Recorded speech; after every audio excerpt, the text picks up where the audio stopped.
Hey guys, I am Divya Kathiriya and जैसे कि हम लोग बहुत सारे लेक्चर से कंटिन्यू कर रहे थे हमारा चैप्टर नंबर 5। फाइनली आज जो है वो हमारा लास्ट टॉपिक कंडक्ट होने वाला है और वो है the difference between the sole proprietorship and partnership. यानी कि जो मेन हम लोगों ने 2 फॉर्म देखे थे, सोल प्रोप्राइटरशिप और पार्टनरशिप, तो उनमें ज़्यादातर क्या डिफरेंसेस है वो हम लोग देखने वाले हैं। और गाइस 3 मार्क में ये क्वेश्चन बहुत ज़्यादा इंपॉर्टेंट है। प्लस अगर आपको डिफरेंस पता है तो आप एक पार्टीशन, अगर फॉर एग्जांपल सोल प्रोप्राइटरशिप से पूछा जाता है तो आप उसका पोर्शन लिख दो तो भी इंफॉर्मेशन राइट हो जाएगी। अगर पार्टनरशिप पूछा जाता है तो आप सिर्फ उसका पोर्शन लिख दो तो भी इंफॉर्मेशन राइट हो जाएगी। क्लियर? तो आइए हम लोग देखते हैं कि डिफरेंस क्या है इन दोनों के बीच में।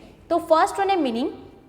तो मीनिंग क्या है कि भाई सोल प्रोप्राइटरशिप क्या होगा, when a person wishes to establish the business, अगर कोई बंदा ऐसा चाहता है कि मुझे बिजनेस एस्टैब्लिश करना है, अरेंज कैपिटल, वो अगर कैपिटल को अरेंज करता है, and bear loss and profit by himself, it's called sole proprietorship. और अगर वो खुद ही जितना भी प्रॉफिट होता है, जितना भी लॉस होता है वो बेयर करता है तो वो क्या हो जाएगा, सोल प्रोप्राइटरशिप। यानी कि अकेला बंदा है, कोई ऐसा चाहता है कि मुझे बिजनेस करना है, वो कैपिटल अरेंज करेगा, प्रॉफिट एंड लॉस बेयर करेगा, तो वो बन जाएगा सोल प्रोप्राइटरशिप। अब देखते हैं पार्टनरशिप फॉर्म क्या होता है।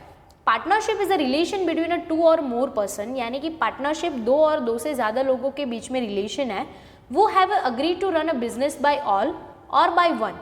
यानी कि वो सब अग्री हो जाते हैं कि अगर सारे बिजनेस चलाएंगे तो भी चलेगा और सबके बिहाफ में कोई एक बंदा बिजनेस चलाएगा तो भी चलेगा, और ऑन बिहाफ ऑफ अदर, बाकी के बिहाफ में, and agree to share the profit and loss. यानी कि पार्टनरशिप एक ऐसा रिलेशन है 2 और 2 से ज़्यादा लोगों के बीच में, जो अगर सारे बंदे मैनेज करेंगे तो भी चलेगा और सारे बंदे के बिहाफ में अगर कोई एक बंदा मैनेज करता है तो भी चलेगा, और सब लोग अग्री हो जाते हैं किसके लिए, प्रॉफिट और लॉस शेयर करने के लिए। क्लियर? फिर सेकेंड वन जो पॉइंट है वो है नंबर ऑफ मेंबर्स। यानी कि सोल प्रोप्राइटरशिप में कितने मेंबर्स होने वाले हैं, कितने बंदे होंगे, ऑफकोर्स 1। और पार्टनरशिप में क्या होंगे, तो उसमें 2 ऑप्शंस है। अकॉर्डिंग टू कंपनीज एक्ट 2013 हम मिनिमम 2 से लेके कहाँ तक जा सकते हैं, 100 बंदे तक जा सकते हैं। और अकॉर्डिंग टू कंपनीज एक्ट 2014 हम लोग 2 से लेके 50 तक जा सकते हैं। क्लियर? फिर देन आफ्टर है कैपिटल। अब ऑफकोर्स सोल प्रोप्राइटरशिप है तो सारा कैपिटल एक ही बंदा लाएगा और जो क्या होगा, ऑनर होगा। Capital is brought by the owner. और same is it is partnership में ज़्यादा बंदे होंगे तो सब अपने अपने पोर्शन के हिसाब से, अपने अग्रीमेंट के हिसाब से कैपिटल लेके आएंगे। यानी कि यहाँ पे क्या होगा, capital is brought by the owner. यहाँ पे क्या होगा, partners bring the capital as per the partnership deed. जैसे पहले डिसाइड किया होगा उसके हिसाब से हम लोग ये कैपिटल लेके आएंगे अगर पार्टनरशिप है तो। फिर है establishment. Any person can establish a lawful business. अब यहाँ पे क्या है, सोल प्रोप्राइटरशिप में कोई भी बंदा चाहता है कि मेरे को ये लीगल बिजनेस करना है और मेरे पास कैपिटल का अरेंजमेंट भी है, प्रॉफिट और लॉस में बेयर कर सकता हूँ, तो हाँ वो इजीली बिजनेस एस्टैब्लिश कर सकता है। पार्टनरशिप में क्या होगा, establishment is by oral agreement और रिटर्न अग्रीमेंट। यानी कि आप जितने बंदे पार्टनर बनना चाहते हो वो सब आप रिटर्न अग्रीमेंट भी कर सकते हो और साइन कर दो, और ओरली भी आप म्यूचुअली अंडरस्टैंडिंग से भी पार्टनरशिप क्रिएट कर सकते हो, एस्टैब्लिश कर सकते हो। फिर है डिसीजन। यहाँ पे खास एक ये मेन एडवांटेजेस है कि decision can be taken quickly. क्यों? क्योंकि सिर्फ एक ही बंदा है, अगर उसको किसी को पूछने जाने की ज़रूरत ही नहीं है क्योंकि वही ऑनर है, वही मैनेजर है, वही वर्कर है, सब कुछ उसी को करना है और जो भी मिलेगा वो सब कुछ उसी को मिलेगा, तो डिसीजन वो तुरंत ले पाएगा क्योंकि उसको किसी को पूछने नहीं जाना पड़ेगा। क्लियर? यानी कि उसके एक ही का ओपिनियन है और वही वो डिसीजन ले लेगा तो जल्दी हो जाएगा। सामने क्या प्रॉब्लम होगा, there is a delay in taking decision. Y?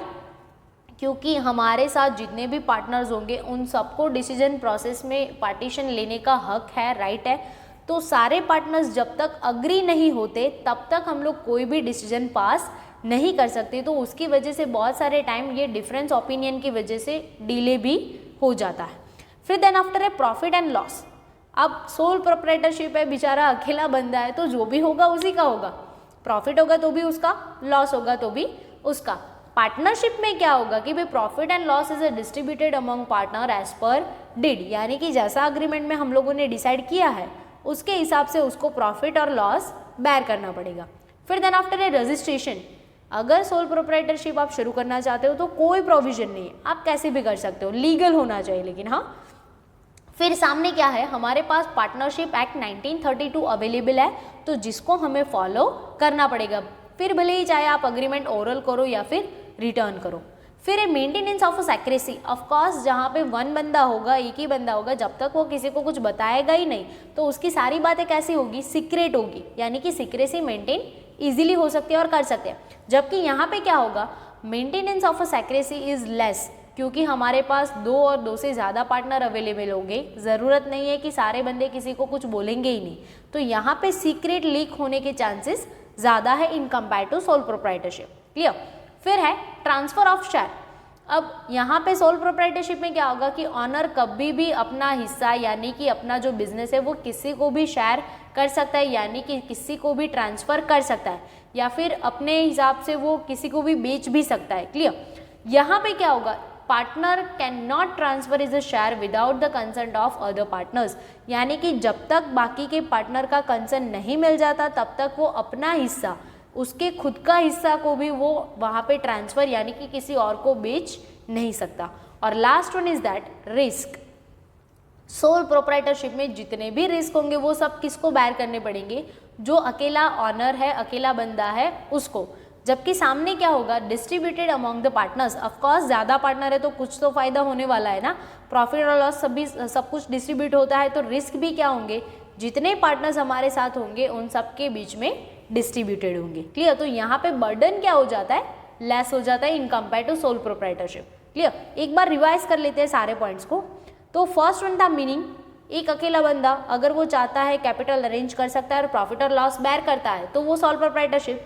अगर 2 और 2 से ज़्यादा बंदे मिलके अगर कोई एक मैनेजमेंट करता है सारे के बिहाफ में तो भी चलेगा, या तो फिर सब मैनेजमेंट करते हैं तो भी चलेगा, और प्रॉफिट और लॉस शेयर करने के लिए सब अग्री होने चाहिए। क्लियर। यहाँ पे एक बंदा होगा, यहाँ पे 13 के हिसाब से होंगे 2 to 100, 14 के हिसाब से होंगे 2 to 50। यहाँ पे कैपिटल लाएगा अकेला बंदा ऑनर, यहाँ पे कैपिटल लाएंगे जितने पार्टनर्स होंगे अकॉर्डिंग टू कॉन्ट्रैक्ट। फिर यहाँ पे क्या होगा, एस्टैब्लिशमेंट आप कोई भी कर सकते हो अगर लॉफुल बिजनेस है, यहाँ पे आपको पार्टनरशिप एक्ट को फॉलो करना पड़ेगा। क्लियर। यानी कि आपको एक अग्रीमेंट प्रिपेयर करना पड़ेगा, वो चाहे ऑरल भी हो सकता है, रिटर्न भी हो सकता है, लेकिन रिटर्न एडवाइजेबल है आपको ठोस प्रूफ के लिए। क्लियर। फिर देन आफ्टर ए डिसीजन जल्दी हो सकते हैं क्योंकि अकेले बंदे को लेने हैं। यहाँ पे क्या होगा, डिसीजन में डिले हो सकता है क्योंकि सबको कंसर्न करना है और जब तक सब अग्री नहीं करेंगे डिसीजन पास नहीं होगा। फिर है प्रॉफिट एंड लॉस, सारा ऑनर बेयर करेगा। यहाँ पे क्या होगा कि भाई जितने पार्टनर्स है अकॉर्डिंग टू कॉन्ट्रैक्ट बेयर करेंगे।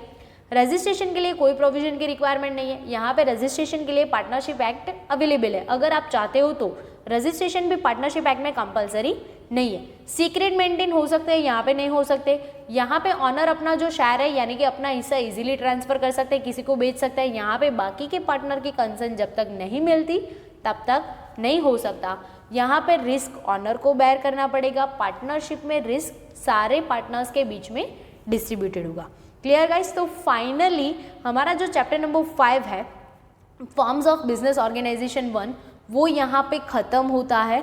I just hope guys that you understand very well और आपको सब कुछ समझ में आया हो, और ये जो नोट्स हम लोगों ने यहाँ पे डिस्क्राइब किया है पीछे वीडियो में वो भी आपको बहुत हेल्पफुल हो। और बाकी जो भी है, अगर आपको कोई प्रॉब्लम्स है, कोई क्वेश्चन है तो आप हमसे पूछ सकते हो कमेंट बॉक्स में, और अगर कोई ऐसे नीडी स्टूडेंट्स है तो आप उसको ज़्यादा से ज़्यादा शेयर करो ताकि वो भी हमारे साथ ये एजुकेशन का फ़ायदा एडवांटेजेस ले सके। Okay guys, be happy and be safe and yes take care. Bye guys.